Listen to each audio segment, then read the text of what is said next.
방에만 틀에 박혀 있는 아이, 점점 말이 줄고 친구들과도 연락을 끊었습니다. 그냥 내성적인가 보다, 사춘기라 혼자 있고 싶나 보다. 혹시 지금 여러분들의 자녀들의 이야기와 닮아 있나요? 이런 생각이 우리 아이를 더 깊은 외로움과 어려움에 빠져들게 할 수 있습니다. 아이의 조용한 무기력은 단순한 성격이나 일시적인 현상이 아닙니다. 그것은 이미 세상과의 연결이 끊어지고 있다는 신호입니다. 은둔형 외톨이, 즉 히키코모리로 향하는 위험한 신호일 수 있습니다. 오늘 영상에서는 무기력과 히키코모리를 구분짓는 결정적인 관계 단절의 기준을 알려드립니다. 우리 아이의 골든타임을 놓치지 않기 위해 이 징후들을 아는 것은 정말 중요합니다. 사회적 고립 단계에 접어들었음을 알리는 3가지 명확한 징후를 지금 바로 확인해보세요. 늦기 전에 아이의 손을 잡아줄 골든타임, 바로 지금입니다. 아이의 미래를 구하기 위한 첫걸음, 센터큐가 함께하겠습니다. 방에만 머무는 아이, 내성적인가 보다. 그냥 오늘 힘이 좀 없어서 그렇겠지. 이렇게 생각하고 계신다면 잠시 주목해주세요. 무기력은 절대 가볍게 볼 문제가 아닙니다. 하지만 히키코모리, 즉 은둔형 외톨이는 더욱 심각한 단계입니다. 그렇다면 무기력과 히키코모리를 가르는 가장 큰 차이는 무엇일까요? 바로 관계 단절입니다. 무기력이 고립으로 이어질 수 있는 변화의 방향성을 가진다면 히키코모리는 이미 그 단절이 현실화된 상태를 의미합니다. 센터큐가 구분짓는 가장 명확한 기준은 사회적 관계와의 단절입니다. 다시 말해 아이의 세상과 연결된 끈이 끊기기 시작하는 순간에 우리는 주목해야 합니다. 전문가들도 무기력 상태가 너무 오래 지속되고 사회적인 연결이 모두 사라질 때 히키코모리로 넘어가는 것이다 라고 말합니다. 이 관계 단절의 신호, 과연 우리 아이에게도 나타나고 있을까요? 왜 아이들은 점점 더 깊은 고립, 즉 히키코모리로 숨어 들어가는 것일까요? 단순히 아이의 문제만은 아닙니다. 외부 세계와의 관계 단절을 심화시키는 3가지 주요 원인이 있습니다. 첫째, 현실 세계의 문제 감당의 어려움. 아이들은 예측 불가능하고 복잡한 현실의 문제나 갈등에 직면했을 때 이를 스스로 해결하고 극복하는 경험이 부족합니다. 결국 통제 가능한 자신만의 공간으로 회피하는 것이 가장 편하다고 여기게 됩니다. 둘째, 회복 탄력성 부족 및 대인관계 미숙. 긴장과 감정을 다룰 사회적 회복 탄력성이 약해진 것이 원인입니다. 특히 코로나19를 겪은 세대는 관계 자체를 두려움으로 인식하며 고립을 택하게 됩니다. 실제 2023년 조사에 따르면 고립 은둔을 시작하는 가장 큰 이유 중 하나가 대인관계 어려움이었으며 온라인 공간에서의 끊임없는 비교와 평가 또한 관계 피로감으로 이어져 단절을 심화시킵니다. 셋째, 사회적 안전망 부재. 2023년 정부 조사 결과 국가적 지원을 받은 은둔 청소년은 309명에 불과하고 그중 회복 사례는 27명에 그칩니다. 이 숫자는 도움을 받지 못한 채 조용히 사라지고 있다는 현실을 보여줍니다. 고립이 개인 문제가 아닌 사회적 구조의 실패임을 방증하는 것입니다. 그래서 아이의 고립이 더 길어지기 전에 초기 단계에서의 체계적인 개입이 정말 중요합니다. 지금부터 말씀드릴 3가지 단계별 징후를 통해 우리 아이의 상태를 정확히 파악할 수 있습니다. 아이의 고립은 서서히 진행되며 부모님이 직접 관찰할 수 있는 뚜렷한 행동 변화로 나타납니다. 각 단계에서 말씀드리는 행동 중 3가지 이상이 2주 넘게 반복된다면 즉시 아이의 변화에 주목하고 대처를 시작해야 합니다. 1단계, 생활 리듬 붕괴. 사회적 시간표 이탈의 초기 신호를 단순한 게으름으로 넘기기 쉽지만 2주 이상 지속된다면 이야기가 달라집니다. 밤낮 뒤바뀜. 낮에 자고 밤에 깨어있는 경우가 잦아지며 아침의 개념 자체가 무너집니다. 식사 습관 변화. 가족과 함께 식사하지 않고 혼자 밥을 먹거나 방으로 가져가 먹는 일이 잦아집니다. 개인 위생 관리 저하. 샤워를 3일 이상 미루는 등 기본적인 자기 관리에 소홀해집니다. 2단계, 감정 표현 단절. 관계 회피 전략의 심화 단계입니다. 점점 말이 없어지는 것을 넘어 아이는 이제 감정까지 숨기려 듭니다. 회피성 대답 일상화. 그냥 몰라, 모르겠어, 됐어 라는 말이 기본적인 대답처럼 일상화됩니다. 어휘수 감소. 사용하는 단어 수가 현저히 줄고 문장으로 말하기보다 단어 위주로 답하며 그마저도 줄어듭니다. 차단 목적의 반복적 표현.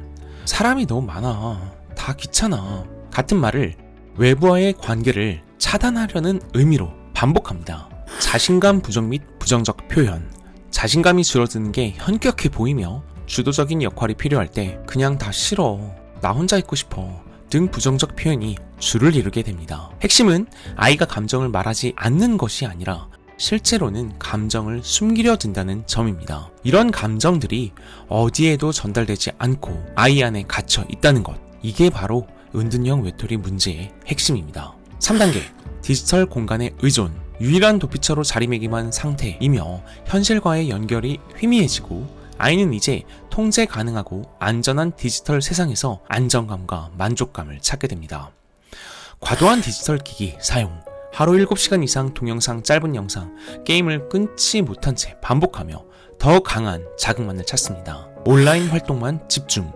실제 사람과의 대면 관계는 끊어지고 온라인 커뮤니티 등 가상 공간의 관계에 더 많은 시간을 쓰며 몰입합니다. 현실보다 온라인에 민감, 현실 세계의 불확실한 갈등보다 통제 가능한 디지털 환경을 선호합니다.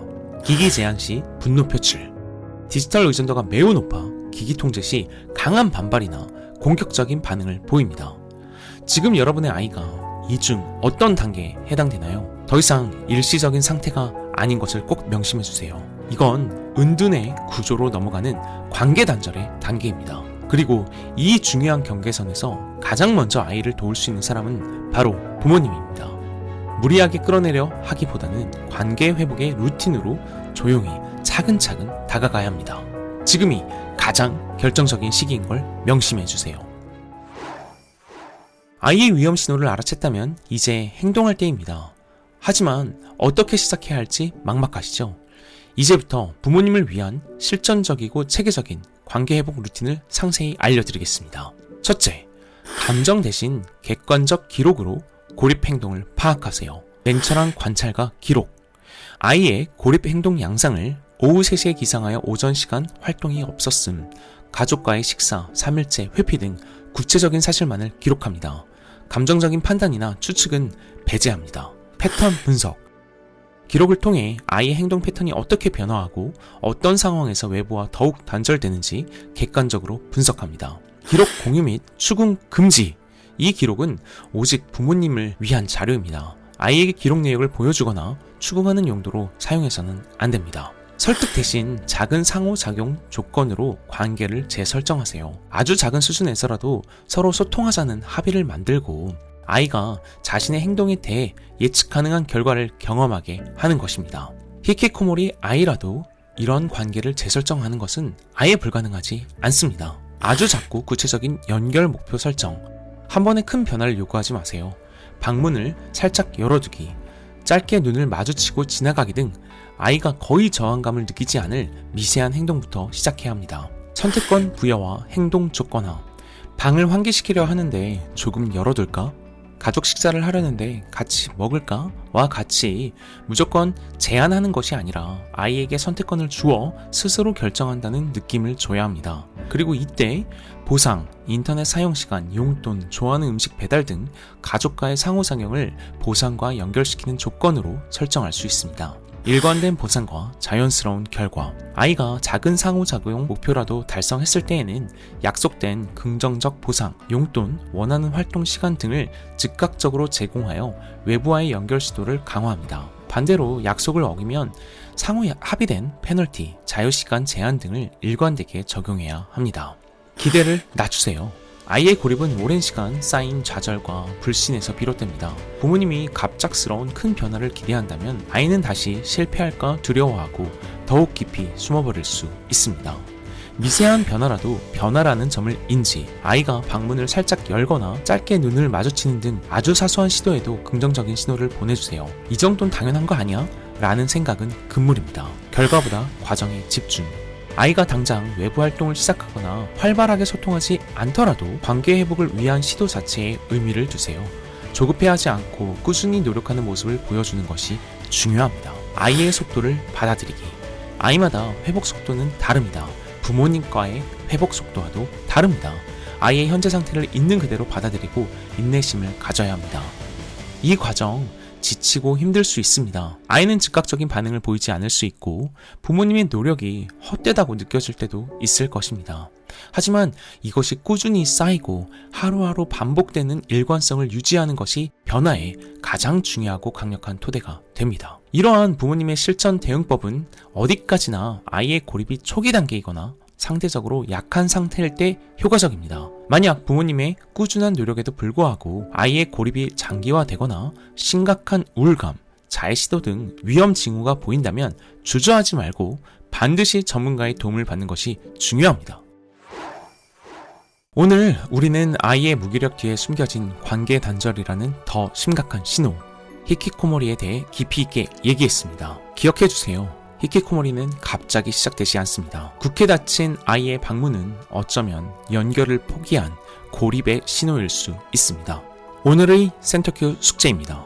이번 한 주 동안 오늘 배운 원칙들을 바탕으로 아래 3가지를 가족들과 함께 꼭 실천해보세요.